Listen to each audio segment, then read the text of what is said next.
Hello, my friends. Welcome to the channel. I am Nicole, and I do live here in India. And today I'm with she's my only friend. Is it wrong? Okay. I'm always worried. I always wait for, okay, which line are we using? Only friend. Okay. She's the only one.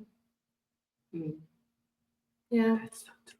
Okay. She's my only friend, people, and she's here today to help me give a reaction to something that the former Prime Minister of Australia just said, like 17 hours ago. Yeah. And he basically said that India has emerged as the second democratic superpower.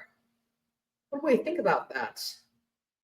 I think that I wonder why he didn't say the first. Why? Let's find out. No, yeah. I see where he's coming from, I think. Let's see. All right. If you haven't already, please do give me your like. Please give me your subscribe. And let's go.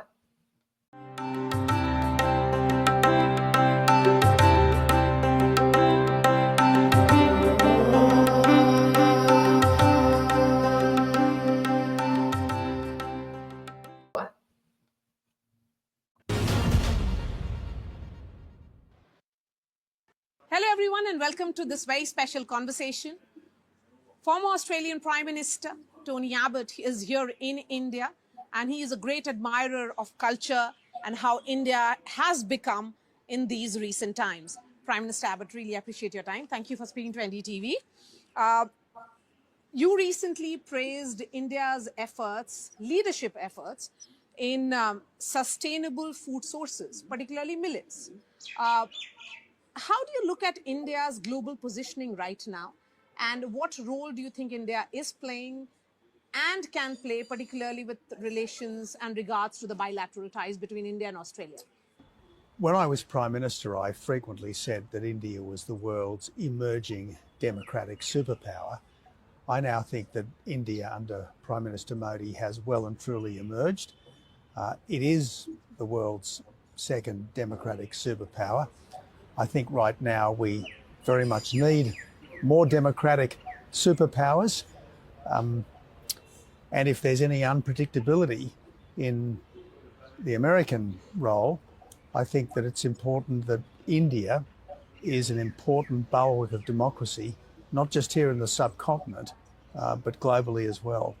So are you of the opinion that given the nature of uncertainty, or should I say tension which exists between the Americans and Europeans, it is the Australians who can play that role, or are you of the opinion that it will be Prime Minister Modi who will be playing that role of bridging the gap? Well, I think Prime Minister Modi cuts a pretty big figure on the world stage. Does. And I think that should he choose to use it, he certainly could influence many things that are happening around the world right now. I'm certainly conscious of the fact that a couple of years ago at a conference with President Putin of Russia, he really took the Russian dictator to task for Putin's use of war as a national policy. And I thought that was a really fine thing for President Modi to say, particularly to President Putin's face. So look, I think India, as the world's most populous nation, as the world's fifth largest economy, as a country which has so much potential to, I think, substitute for China as a trusted part of global supply chains. I think India has great and growing influence, and I think it should use its influence for good.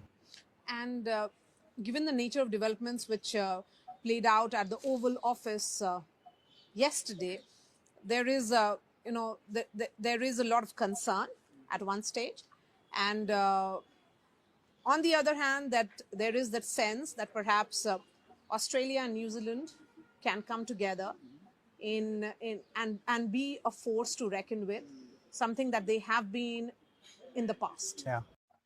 Did you see what happened yesterday? Yeah, I did. Not in details though, because I was working and I didn't want to dampen my mood. So I left it for for today to see To in watch. details. But, Yeah, I watched it I don't all know today if I as want well. to. I'm not sure I want to watch Mhm. because I don't know if I want to. Yeah. But yeah, I started reading about it. Well, Australia, I think, is a country that has more clout than we sometimes give ourselves credit for. If you look back in times past, Australia and New Zealand have been quite influential in world affairs, no doubt about that. As for what happened in the Oval Office over the last 24 hours, I think it's deeply regrettable. I do think that this deal between the Americans and the Ukrainians should go ahead. I hope it goes ahead at the earliest possible opportunity. I'd like to see an end to the war in Ukraine. I think we'd all like to see an end to the war in Ukraine, but it's got to be accompanied by serious security guarantees. Because let's never forget, this war started when Russia invaded. And if the war's going to stop, it can't stop in ways which give a victory to aggression. It just can't.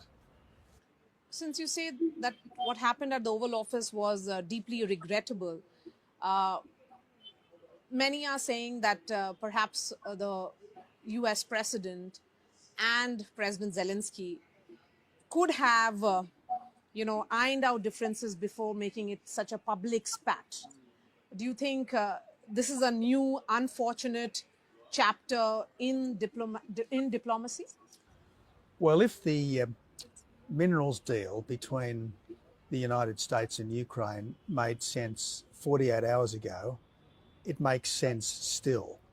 And the fact that there's been a rather tense exchange in the Oval Office shouldn't get in the way of something which is in the best interests of America, in the best interests of Ukraine, and ultimately in the best interests of peace. Let's talk about India and Australia now, Mr. Abbott, and particularly keeping in mind your frequent visits to India. You visited Golden Temple. You have been talking about cultural exchanges and people-to-people relationship and giving a lot of impetus to it, emphasis on it. Uh, what do you think has changed in the last few years? Well, I certainly think that at the political level, India and Australia are much more conscious of each other. Partly that's the Quad, partly that's the growing Indian diaspora in Australia. Partly that's the fact that our trade and security ties are increasing. One of the more significant acts of the Morrison government was a very important India-Australia trade deal. It's been expressed as an interim deal, but frankly, just where it stands, it's a very good deal. And under this deal, India's exports to Australia have increased by 65% over the last couple of years. India's exports to the rest of the world have gone up by a pretty hefty 35%. But under this deal, India's exports to Australia have been increasing at twice the rate of India's exports to the wider world. And I think that India has the opportunity to be a much larger source of Australian exports of raw materials, particularly to feed the Make in India campaign of President Modi. And I think that India can substitute for China in our critical supply chains, because you know when you do a deal with India, you can trust India to honour it. But what we discovered a couple of years back with our China trade was that it could be turned on and off like a tap to suit the political interests or the strategic interests of the Chinese Communist government. So I think that the potential for vastly bigger two-way trade is there. Australia is also, I think, an important potential source of strategic minerals to India in the years and decades to come. In terms of AI and newer technologies, where do you think are the potential areas of tie-ups? Look, our university sector is very good at quantum computing and some of the other things associated with AI. I'd like to see further academic exchanges between India and Australia. Obviously, IT is one of India's great strengths, and I would like to see more Australian involvement in that sector. And Mr. Abbott, opportunities do exist in strengthening the economic ties between India and Australia, particularly in innovation. Uh, India has been emphasizing a lot on innovation under Prime Minister Narendra Modi. Do you think these are newer areas of ties which the two countries must look at more favorably? Well, the general point I'd make is that there's a kind of an ease and a comfort in the relationship between Australia and India, mostly because Australians and Indians seem to be very simpatico with each other, whether it's the prevalence of the English language here in India, whether it's our shared love for cricket, whether it's the fact that Australian and Indian soldiers have fought together on many battlefields over the last century.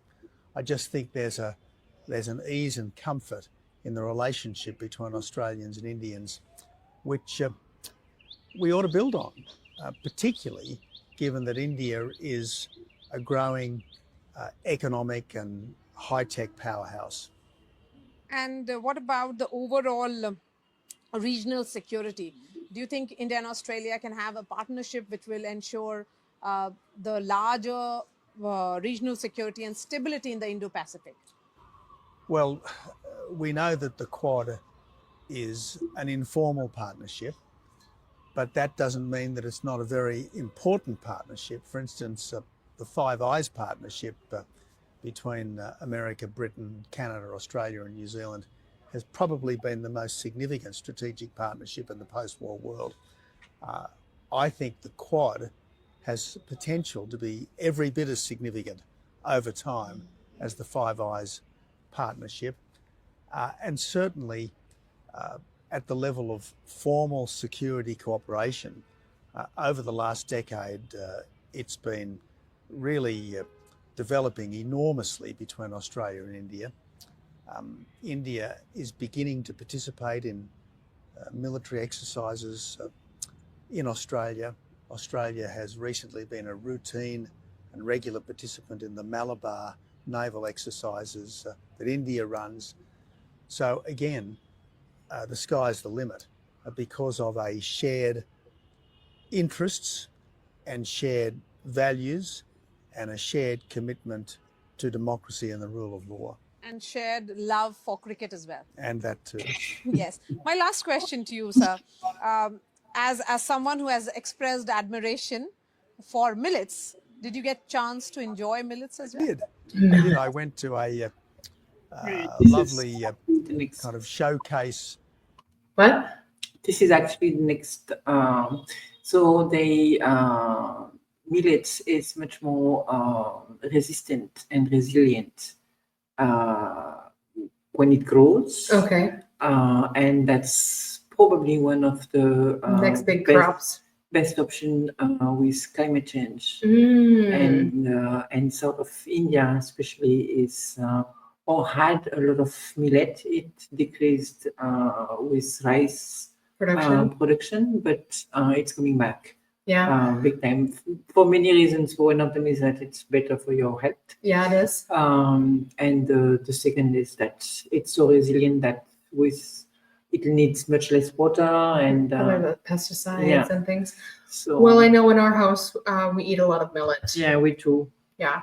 But no wonder it's the second time they mentioned millet. They mentioned it. They mentioned it at the start. Yeah. And it's not surprising when you read a little bit about millet, you find out that they probably want our export of it too, right? Yeah.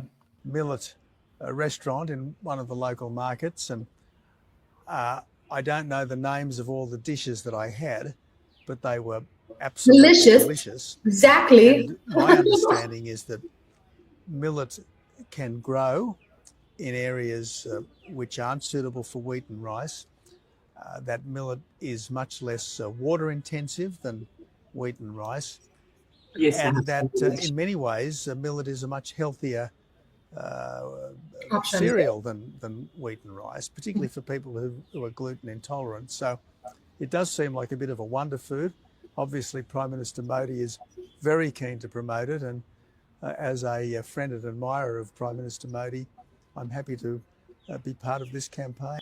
And when do we see you again in India? Well, you will see me again for the Raisina Dialogue, which is just a couple of weeks off. Thank you so much for speaking to NDTV. Thank you. Ooh, what do you think? Promising. I think that Australia really wants to be friends with India, and I understand why. Yeah, I think everybody wants to be friends with India. Yeah, right now it's like, be my friend. Be my friend. Be my friend. No, we only have one friend. Oh, that's just me. No, yeah, that's India needs to have multiple friends. India has friends everywhere, and I think that is the real. I mean,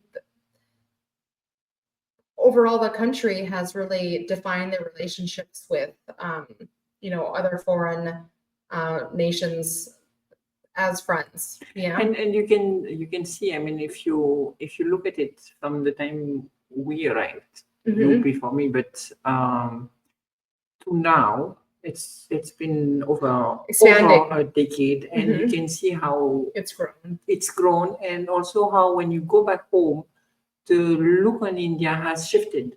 For sure. It's way more positive. Yeah. Maybe it's not anymore. Oh, you live in India. Oh, you live in India? It's like, wow, you live in India. You live in India? How could I live in India? You can't. You gotta marry an Indian. Yeah. No, but seriously, it has become way more positive, and I think even in the US as well. So it was really interesting analysis. I definitely agree with Mr. Abbott. India has a global stage with Mr. Modi up there, and representing the country. I think that India has so much to offer globally, and they're just now stepping into that place. And it's a powerful place to be in, and I think India is ready for it. So let's go. Right. If you like the content, please give a like. Please give a subscribe. If you have a comment, put it below. I do read them. Be nice. Yeah, be nice. All right. As always, we love you, and bye-bye.